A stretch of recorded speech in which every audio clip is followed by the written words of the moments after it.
Okay, so in this video, we're going to talk through how Irtaza went from being an £800 on the floor in the gym PT to running a £12,000 a month online personal training business. And he's done over 6 figures in the past year. So that's not even just one big month. That's a consistent amount of revenue generated over the last 12 months at the age of 24.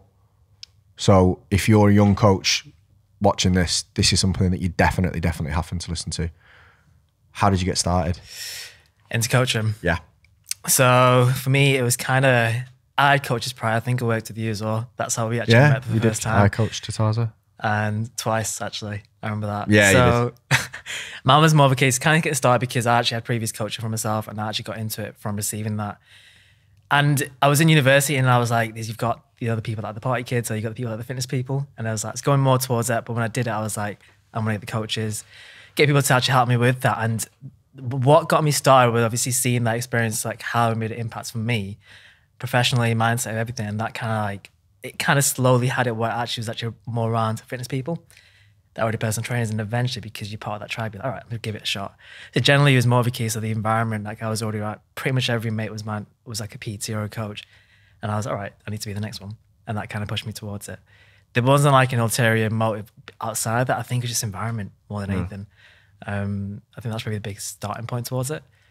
What did you do at university? Maths. Why not go into a career in finance? Why? What was the decision that you made when you became a PT instead of, because finance, good career, right? Yeah. Very good career, and you've probably studied your whole fucking life for it, and you've probably been told your whole life, go do maths, do something, do a STEM subject, you'll get a great job.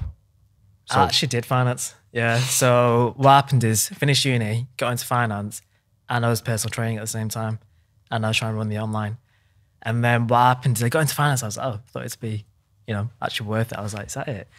Like I was getting into the accounts, and then I thought, for some reason, I was kind of gluing back into coaching. I was like, is that it? I kind of wanted a little bit more than this in terms of a lifestyle. And it was more of a case, I gave it a shot, and then it didn't really sit with me. And I always thought, if someone else has done this coaching, it's not like I'm reinventing the wheel. So I was like, I need to do that instead, because actually where my heart's at. And essentially it was like, I left PT and came back in. I left because I didn't believe I could do it. And then I went to finance, and then I realized, no, I can't be living like this. And then that's when I was like, I'm going to do online and PT properly. So it started with maths, but more so did finance, give it a shot. But I was like, I don't want to settle there. That's why I actually thought, you know what? I coach and you can make it work. I've seen other people do it. So that's why I made the leap towards it. But I was doing that all three at the same time, generally. So finance, PT, yeah. I remember I had to get a bike because that was the easiest way to get from A to B. So, what was the first step online then? Because obviously you were working in the gym, £800 a month. Yeah. It's rough, like spinning fields. Pure gym spinning fields. Yeah, pure gym spinning fields. Pure gym spinning fields. So not a particularly high-end facility. You weren't like, wasn't like you were the upper echelon of personal training that went online. So what was the thing that pushed you to then go down the online route? Lockdown for me. Was it? That was pretty much it. Just because that was one of the only things you could do. And then it sounded kind of like that it was a catalyst towards the end in terms of getting into it. I think lockdown's the best thing that actually happened to me, because I actually had going to a business coach and obviously had that experience previously. But more so for me, lockdown was that thing. I was like, I can either just wait for the time to finish or actually get into coaching. Previously, I finished PT before it, and then obviously started accounts and all that sort of stuff. And then it kind of went into a position where lockdown was that thing, that was that trigger point. I think it's the best thing that happened to me, generally. So what got me more into the online was more of a case of that, but more so the reach. I was like, spinning feels like a small little place, and I was like, is that it? I want kind of a little bit more to it. So do you think that was down to your age though? Because I remember like when you first were doing PT, when I was coaching you and you were dabbling a little bit, you had a podcast, right? Yeah. So do you think that because you knew that there was these channels and like you could get a wider audience much faster, because obviously you're from that age, you like that demographic that's first come through. Do you think that that was one of the big things why you, because usually, when you tell people like, oh, you can go online and earn X, they're like, bullshit. Yeah. Because you obviously knew that those channels, like YouTube was becoming a big thing that people were making money off, like as you were growing up. Do you think that that maybe give you a segue in? Yeah, I think seeing that, like as in the reach you can have, just actually connects to people around the world. I was like speaking to big influencers when I was 19. That's when I started the podcast. I was like, that's crazy, you can have that much reach online. So when I just saw that for myself, I was, oh, you can actually make a thing out of this if you go all into that. So that was a big channel for me in terms of actually being able to see you can actually speak to people on the other side of the world rather than just being local and just thinking small, you can think bigger. Like it was crazy. Like I was 19, I was speaking to like people that I've been coaching all their years. Yeah. I was like, that's a bit crazy position to be in. So 100% with that, I'd say. Yeah. So what do you think were the biggest struggles that you had when you first launched that? Like what were the biggest things that maybe you didn't take to straight away? What were the biggest hurdles that you had to overcome when you first went online? Self-belief, I'd say. Like when you're like, why wouldn't someone else choose? Why would someone come to me rather than someone else? Mm-hmm. And I was like, because I was a little bit younger, and obviously it was a case of, oh, someone else is better, go to them instead.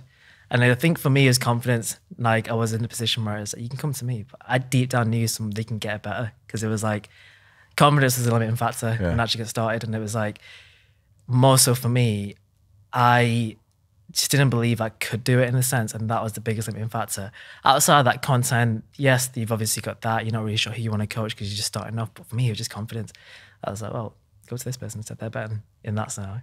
What changed that then? Because clearly that's not the case now. Or you might have it like sometimes you might think it, but like what was the turning point where you gained that confidence and you were like, right, I actually can do this. I am good enough. I do deserve to get these clients. Like what was that like? For me, experience, I think, because like, a lot of times you build confidence because you've got an experience you attach that to. Experience in terms of actually coaching, be able to get results. Like, oh shit, this has actually changed someone's life. I'm actually good at this. And that's the first thing. I literally remember my first big result. I was like, oh, I'm actually all right at this. And I was like, I can keep on doing this. And previously it was a case of you kind of just making confidence out of thin air. Yeah. That was the first one. Second one was building your boardroom, like actually getting people around you. Previously, when you probably know it, when you're on the gym floor, there are people like complain about the job, complain about clients. And that kind of fed into me. I was started doing the same thing. But when you go online, you actually see different people that actually think bigger. That had a bigger influence because I no longer thought like previously. So I think for me, community and actually to have that boardroom, and now I kind of pride myself like, that's because of that, I've actually got to better places over previously as people are complaining about losing clients, doing this, and just thinking so small. And it was like, if I said, I want to do this, like, oh, I doubt you can do that. Yeah. Now, if I'd say someone like you, like, yeah, you'll do that easily. So I think that mostly it was a case of the environment, the exposure of people around, and mostly just that confidence because I didn't have evidence that I can actually do it. And also I kind of didn't do anything for myself. I wasn't taking anything seriously. So why would someone take me seriously if I didn't take myself seriously? So that was the turning point for that. What would you think because you've gone obviously from where you were to doing kind of 12K a month at 24, which is mad. Like 24-year-olds don't usually earn the money that you kind of earn. What would you say the biggest contributing factors are that have allowed you to do that? Like what do you think the biggest steps that you've taken to allow you to achieve those levels? I think not doing it by myself. Like I know I could not do that by myself at all. So I think having that support is probably been the first thing, and that's obviously a non-negotiable. But generally, the biggest thing that actually allowed me to get from there to there was more of a case of people, if anything. Like I think that's probably the biggest thing that's changed my life overall. And then having it where you know exactly what to do with that. So like when you see people that are doing this, you're like, all right, cool, that's working. Let's replicate that. But more so getting the support, like this is actually possible. I never thought this was possible. I was like, all right, you earn $2,000, that's pretty good. Teacher salary, I'm happy with that. And then I was like, oh, that's actually not hard to do. Yeah. And now it's just, when you see other people do it and you have people that actually believe in you, I literally remember one of our calls, you're like, you'll get there, mate. I was like, do you think? And when you have people that are confident in you, I think that pushes you leaps and bounds. So I think the biggest thing that actually allowed me to get there was just the people I was around massively and the support I was getting from other people. So then being where you are, obviously it's a lot of responsibility on your shoulders earning the money that you earn at the age that you are. What's been the biggest change in your life from doing that? I think it's different because having access, like I no longer have to second guess treating family towards something or being able to do certain things. For me, it's just having it where I don't have to kind of be limited in that scenario. So if I want to do this, I'm like, all right, you can actually make it happen. Which is why if it's like, right, you're going to have a client event over here in Texas. All right, cool, I can make it happen. Yeah. And those things. I think for me, it's made a bigger impact because I no longer have to have people around me stressed about finances because I can actually support them without thinking twice. And then more so, it's just, you're not constrained. That just felt like it was like a tightrope for me previously. Yeah. I was like, I need to make sure I don't get a coffee because then I can, get food in the evening, that sort of thing. So for me, it's more of a scenario where it's just having access and no longer feel constrained, and you kind of going from limited to like you're actually essentially limitless in that scenario. Yeah. It just kind of opened up your eyes in terms of what you can do. Awesome. And if there was a young coach listening to this that maybe was in the position that you were in that wasn't very confident in their own abilities, what would you say to them? I say guard your inputs, if anything. Like, who's influencing you? Because previously I was in a position where I was surrounded by like people that weren't actually wanting the best out of you. And like I've kind of ordered that over time. And because I've seen a change in that, and I've kind of found out much surrounded by different people and better people, that's influenced me. I think that'd be the first thing in terms of kind of guard who you surround yourself with, because they will push you. And if you can't find like there's online communities, like probably most of my mates I met through Instagram, if not 100% of them. I think that's the first one. And then if there's one thing on top of that, I think just don't do it by yourself. I've always had a coach in anything. I think when people say they're a coach and they've not had a coach, or they don't get support, they don't value it, I think that's just, it's kind of being a fraud in that sense, isn't it? Yeah. So I think definitely making the investment in yourself is a big thing. I've always had a coach for that. Like even when I was 19, I was like, I'm just going to invest into it, and that changed my life. Like if I didn't get my first coach when I was 19, I couldn't afford it at all. I just made it work. Student finance helped.